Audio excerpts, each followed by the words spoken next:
Magandang araw sa iyo, Tito Makoy. Ampong ang gagamitin kong pangalan. Isang OFW, solo sa buhay, may sariling bahay bagamat wala pa akong pamilya. Ang kwento ko, Tito Makoy, nag-umpisa noong nagbakasyon ako galing dito sa ibang bansa. Hindi ko na po babanggitin kung anong bansa, basta galing sa ibang bansa. Gwapo rin ako, Tito Makoy, hindi sa pagbubuhat ng sariling bangko. 2018 noong nagbakasyon ako, nagkasundo kami ng tropa kong magkikita-kita sa isang bar sa lungsod namin para magkumustahan. Ako ang taya, syempre, alam nyo na po, automatic yan. Pag galing ka sa abroad, ikaw ang taya. Ang bar kung saan napagkasundan naming doon magkikita-kita, meron itong dalawang bahagi o kaya sulok. Kung marami kayo, may mga lamesa, pwede nyong pagtabi-tabihin. Kung mag-isa ka naman o kaya dalawa lang kayo, ayaw nyong gumamit ng lamesa, meron itong singles corner. Maaga ako ng 1 oras ang pagdating ko sa bar na napagkasunduan namin. Nakapili ako ng magandang pwesto, yung pwesto na tamang-tama sa amin. Magkikwentuhan. Hindi gaanong maingay kasi malayo na ito sa stage kung saan merong kumakantang live band. Umorder muna ako ng 1 bote ng beer at chicharong baboy habang hinihintay ko ang pagdating ng aking mga kaibigan. At nagte-text din sa kanila isa-isa, nagtatanong ako kung nasaan na sila at narito na ako sa location. Ang problema nung magdatingan na ang mga reply, lahat hindi makakarating. Kasi may mga biglaang lakad, may problema sa bahay, may sakit ang anak, kung ano-anong mga dahilan kaya hindi raw sila makakarating. Yung iba naman sinasabi na baka raw makahabol. Kahit late na, pupunta pa rin. Oras na matapos ang problemang kanilang inaasikaso. Mga walang kwenta pala kayong kausap. Bahala nga kayo, nakakabwisit. Ito, Tito Makoy, ang pagmamaktol na reply ko sa mga text nila. Alam niyo po yung ganyang pananalita, natural na lingwahe yan ng tropa namin. Kahit na naiinis, ngunit pabiro pa rin ito. Lahat naman sila nagsosorry sa akin at siyempre naiintindihan ko rin kasi may mga pamilya itong inaasikaso. Ang gabing iyon, Tito Makoy, talagang in-schedule ko na mag-hangout. Kaya nang magdatingan ang kailang mga reply na hindi makakarating at yung iba raw hahabol, kaya ang ginawa ko na lang, Tito Makoy, lumipat ako sa singles area habang naghihintay sa mga kaibigan kong maaaring humabol kahit na late na. Subalit umabot ang 10:00 ng gabi, yung mga hahabol daw nag-text na muli sa akin na hindi na makakarating. Alam nyo po, sa inis ko dito sa mga walang kwentang kaibigan ko, nag-reply ako sa kanila ng emojing galit na galit. Nakakabwisit talaga ang mga tarantadong kaibigan kong ito. Lahat naman sila nag-reply na tumatawa, kaya lalo akong nabwisit, Tito Makoy, sa mga walang kwentang kaibigan ko. Hindi matinong kausap ang mga ito. Bweset talaga. Ngunit mga kaibigan ko sila. Kaya nanatili na lang ako sa bar, nag-i-enjoy, pasabay-sabay sa kantang inaawit ng live band. Hanggang sa nag-uuwian na pa isa-isa ang mga bargoers, nananatili pa rin ako kasi ayoko pang umuwi. Gusto ko talagang ibuhos ang oras ko para sa hanging out noong gabing iyon. Noong halos wala ng tao, wala nang gaanong ginagawa ang mga waiters, may lumapit sa akin na isang waiter. Ngumiti siya, yung kaswal ng ngiti ng mga waiters sa mga customers. Umupo siya sa katabing upuan ng nauupuan ko. Nakipagkwentuhan siya sa akin. Napansin niya pala, Tito Makoy, na kanina pa ako tila may hinihintay. Bad trip nga talaga ang mga tarantado kong kaibigan. Alam mo ba, buo na ang usapan namin, tapos na ang lahat, na magkikita-kita ngayong gabi. Tapos biglang hindi nagdatingan. Kaya inis na inis talaga ako sa mga walang kwentang kaibigan ko. Ito Tito Makoy ang pagkikwento ko sa kanya. Naikwento ko rin sa kanya na nagbabakasyon lang ako, kaya ganoon lang ang inis ko sa pang-iindyan sa akin ng mga kaibigan ko. Napasarap Tito Makoy ang aming kwentuhan hanggang sa nagpakilala ako. Ang waiter, alam ko ang kanyang pangalan kasi merong nakakabit na name badge sa kanyang damit. Siya si Joseph. Alam mo Tito Makoy, ang napuna ko lang kay Joseph, parang may lagkit kung makatingin sa akin habang nagkikwentuhan kami. Ngunit gustong gusto ko rin ang lagkit ng kanyang pagtitig sa akin. Kasi maging ako napapatitig din sa kanya. At Tito Makoy, magandang lalaki itong si Joseph. Nakakapaglaway ang kanyang kakisigan. Kayo manggi siya, may bangis ng kaunti ang kanyang mukha. Sa huling bahagi ng aming kwentuhan, talagang tabing-tabi na kaming dalawa. Magkadikit na ang aming balikat. Kasi inilapit niya ang kanyang upuan. Ang upuan kasi Tito Makoy sa may singles area, yung maaari mo lang itong hilahin o kaya buhatin. Nagpalitan din kami ng cellphone number at noong papauwi na ako, noong lumabas ako sa bar, inihatid niya pa ako sa may pintuan. Alam niyo po, bahagyang nakaakbay sa akin itong si Joseph. Akala mo ba yung matagal na kaming magkaibigan?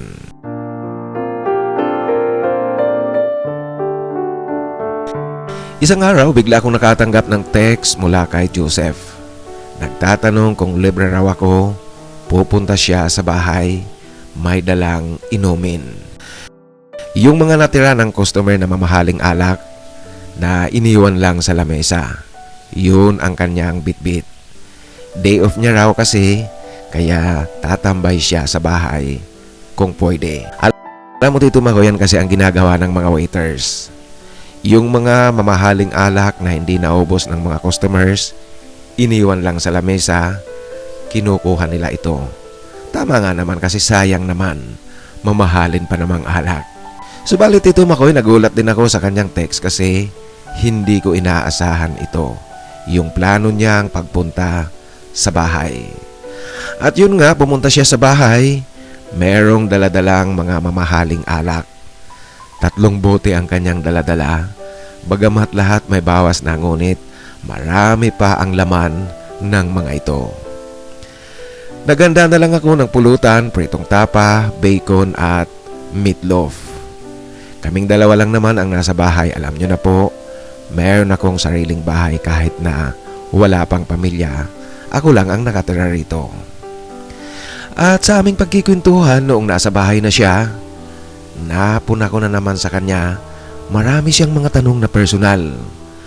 Minsan nga parang gusto ko nang mainis. Alam niyo po kasi Tito Makoy, sa mga taong katulad ko, yung mga nagtatago. Para sa kaalaman ng lahat, masyado kaming maingat sa mga personal na bagay. Ewan ko lang sa iba, ngunit karamihan ang alam ko. At kagaya ko, ang iniiwasan ko talaga ay ang mga tanong na personal. Kaya lang itong si Joseph, bisita ko kaya hinayaan ko lang siya. Madalas ring nagkakatitigan kaming dalawa. Alam niyo po Tito Makoy, parang nahihiya ako paminsan-minsan. Ngunit para matakpan ang kahihiyan, kumikindat na lang ako sa kanya tuwing magsasalubong kaming dalawa sa aming paningin na mata sa mata. Ampong, sana wag kang magalit sa tanong kong ito. Isa ka bang tago? Sorry ha, unethical ang tanong ko. Nagulat ako Tito Makoy sa kanyang diritsahang tanong sa akin. Yung klase ng tanong na iyon. Ano ba naman yung tanong mo, bakit ganyan? Yan ang sagot ko na hindi naman galit. Nakangiti pa nga ako Tito Makoy. Nakawampong, pasensya ka na, may pagkamarites ako kasi alam mo, nakikita ko sa'yo, meron ka ng sariling bahay, sulo sa buhay, walang syota. Gwapo ka naman. Alam mo, hindi magdadalawang isip ang babae kung liligawan mo, oo kaagad kung sino man yan. At huwag ka nga palang mag-alala kasi lalaki ako. Ngunit mahilig ako sa adventure. Pwede ako sa kapwa lalaki. Iyan Tito Makoy ang kanyang pananalita at pagpapaliwanag sa kanyang mga tanong na personal sa akin. Hindi ako kumibo, tumingin lang ako sa kanya. Subalit ang tingin kong iyon tila natunugan ni Joseph na kasagutan na iyon sa kanyang tanong sa akin. Alam niyo po ang sumunod na pangyayari. Nag-umpisa na siyang gumawa ng unang hakbang. Hanggang sa pahawak-hawak na siya sa kamay ko. Paakbay-akbay na sa akin, nang aakit na sa akin. Ako naman Tito Makoy, totoo ang lahat na napuna sa akin at yung sinabi ni Joseph. Tagunga ako. Kaya sa kanyang pang-aakit, alam niyo po, nadala ako. Lalo pat matagal-tagal na rin akong walang nakakaulayaw na lalaki. Liban pa sa katotohanang gwapo talaga itong si Joseph, siya ang nagyayaya at siya na mismo ang gumagawa ng mga hakbang. Di ko talaga sukat akalaing magkakaroon kami ng pribadong oras noong gabing iyon. Alam mo Tito Makoy, sa pribadong oras namin nagulat ako kasi kung gaano kagandang lalaki at kakisig ang kanyang katawan, itong si Joseph, ganoon din ang kanyang likas na yaman, ang kanyang DENR, Dakilang Environment and Natural Resources. Alam niyo po, mataas ang lutin ng mga gulay na aking kinakain kaya malinaw na malinaw ang aking paningin. Ang vision ng aking mata ay 20/20 Tito Makoy. Kaya malinaw na malinaw, kitang-kita ko ang kasaganaan ng DENR ni Joseph. Jackpot Tito Makoy, para akong nanalo sa lottery. Kasi ba naman ang kanyang namimilog na mga muscle sa katawan, ang kayumangging kulay ng kanyang balat. Bagamat simple lang ang kanyang mukha, ngunit kakaiba ang dating niya kung titingnan mo siya. May balbas at bigote, maganda ang pagkakatrim nito. Lalaking lalaki siya Tito Makoy, sa kilos at itsura. Hindi mo nga aakalaing pumapatol din sa kapwa lalaki. Kaya mainit at masaya ang naging tagpo namin at walang duda, pareho namin kursunada ang bawat isa. Napansin ko nga sa kanya na sanay siya sa kapwa lalaki. Kaya naman Tito Makoy, ang pakiramdam ko parang gusto kong tumakbo ng victory lap. Gaya ng victory lap na ginagawa ng mga runners na nananalo sa Olympic Games. Ito'y bunsod ng pagdiriwang sa aking diwa. Hindi ko inaasahan. Yung simpleng kwentuhan namin sa bar, mauuwi kami sa romantikong tagpo. Umalis si Joseph sa bahay madaling araw na, linubos-lubos namin ang pagkakataon. Ayon kasi kay Joseph, matagal na rin siyang walang nakakasalong lalaki. Kaya ganoon namin pinagyaman ang oras namin. Naulit pa ng ilang beses ang masasayang tagpo namin, pumupunta siya sa bahay. Ang aming ginagawa na putol lang noong kinakailangan ko nang bumalik sa ibang bansa. At sa aking pagbabalik sa abroad, walang komunikasyong ginawa kaming dalawa. Kung bakit Tito Makoy wala kaming komunikasyon, kasi ang inisip ko na lang, kung sakaling ang kaming dalawa, pagbalik ko sa Pilipinas, nariyan pa rin siya. Kung wala na siya, wala tayong magagawa. Hindi rin ako gaanong masasaktan dahil nga hindi ko hinayaang masyadong ma-involve ang sarili ko sa kanya. At yun nga, dumating ang pandemic. Sa hindi inaasahang pagkakataon, nagkaroon tayo ng lockdown. Tumigil ang buong mundo sa paggalaw ng mga tao. 4 na taon na hindi ako nakauwi. 2022 na nang makauwi ako muli sa Pilipinas, pangatapos na ng lockdown. At dahil wala kaming komunikasyon, nagmakasakali lang akong pumunta sa bar na kanyang pinagtatrabahuan. Baka sakaling muli kaming magkita ni Joseph. Subalit Tito Makoy, napakalungkot kasi sa pagsasarado ng bar noong lockdown, dahil mahabang panahon na wala itong operasyon, hindi na muli pang nagbukas. Wala na ang bar na pinagtatrabahuan ni Joseph. Alam mo Tito Makoy, nalungkot talaga ako ng husto kahit papaano. Ngunit Tito Makoy, sa kabila ng aking kalungkotang nararamdaman at sa kabila ng gusto ko ring makita siya, hindi ko talaga sinubukang kontakin siya kahit sa messenger man lang. Kasi ang sa akin Tito Makoy, ang hindi namin muling pagtatagpo sa bar, para sa akin isa ito sa mga senyales na hindi ako dapat mapako sa aking pakiramdam kay Joseph. At yung naganap sa amin, hanggang doon na lang talaga siguro iyon. Kaya nalulungkot ako, ngunit may sakit ng kaunti, kaya lang hindi gaano. Maaari kong sabihin ang aking nararamdaman ay panghihinayang lang. Hanggang ngayon Tito Makoy, hindi ko alam kung nasaan si Joseph. Hanggang dito na lang po ang aking kwento. Sana po magustuhan nyo at piliin nyong itampok dito sa iyong channel. Ang iyong tagapakinig at gumagalang, Ampong.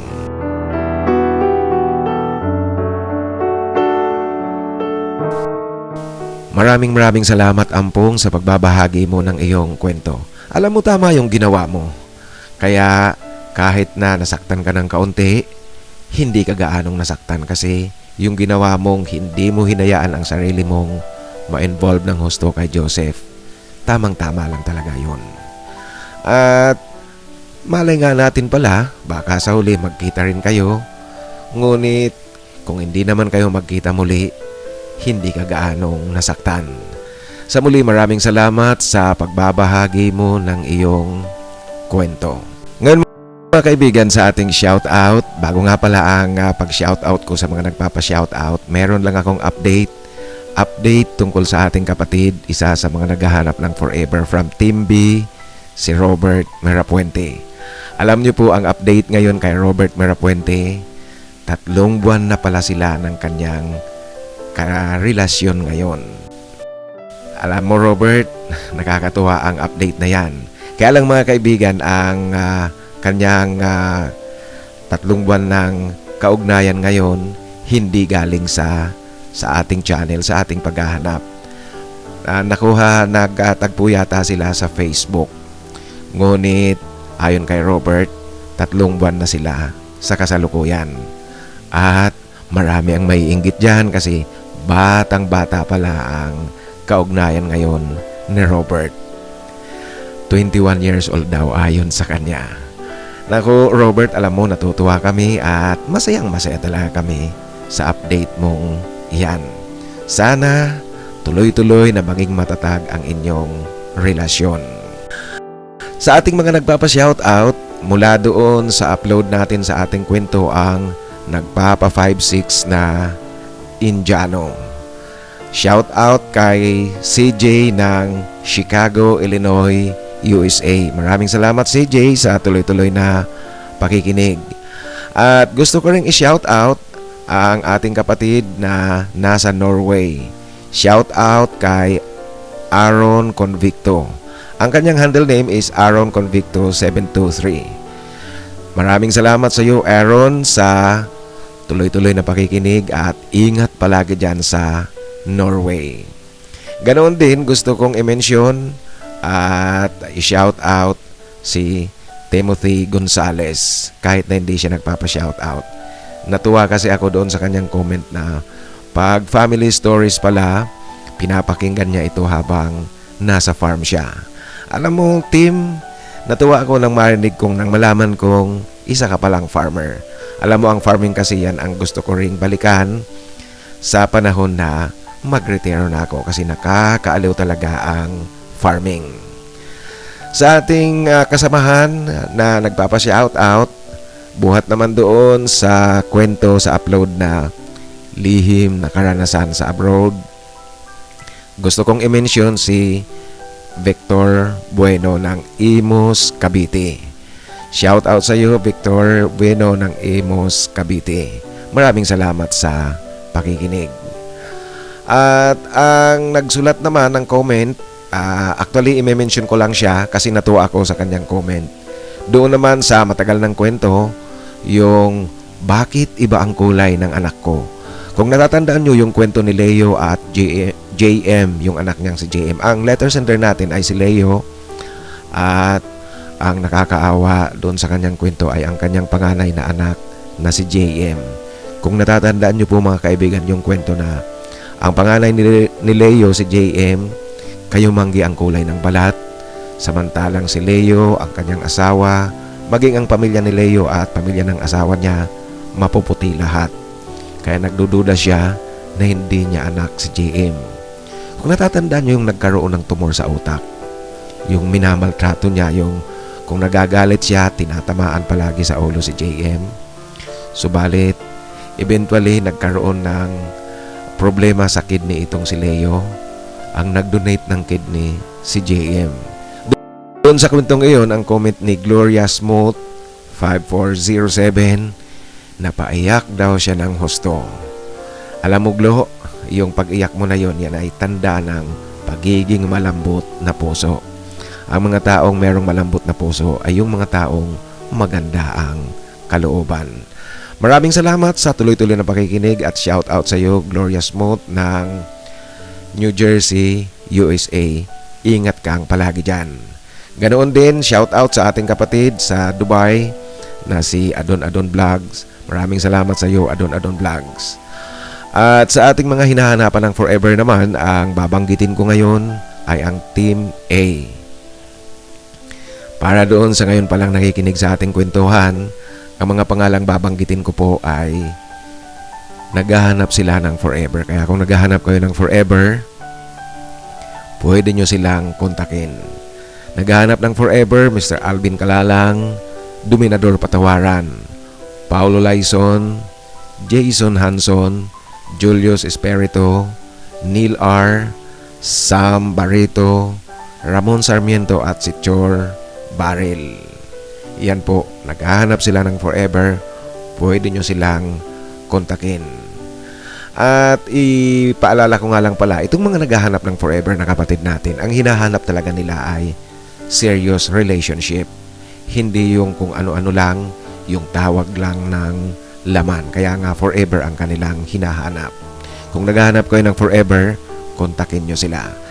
Sa muli, para doon sa mga gustong magpa-shoutout, mas maigi po na isulat nyo ang inyong pagnanais na magpa-shoutout sa pinakahuling upload para siguradong mabasa ko kaagad yan at ma-shoutout kayo.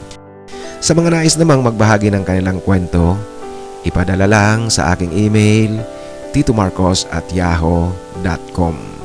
Sa inyo pong lahat mga kaibigan, maraming salamat sa tuloy-tuloy na pakikinig at suporta dito sa ating channel. Mabuhay kayong lahat at sumayin nyo sana ang napakaraming biyaya galing sa itaas.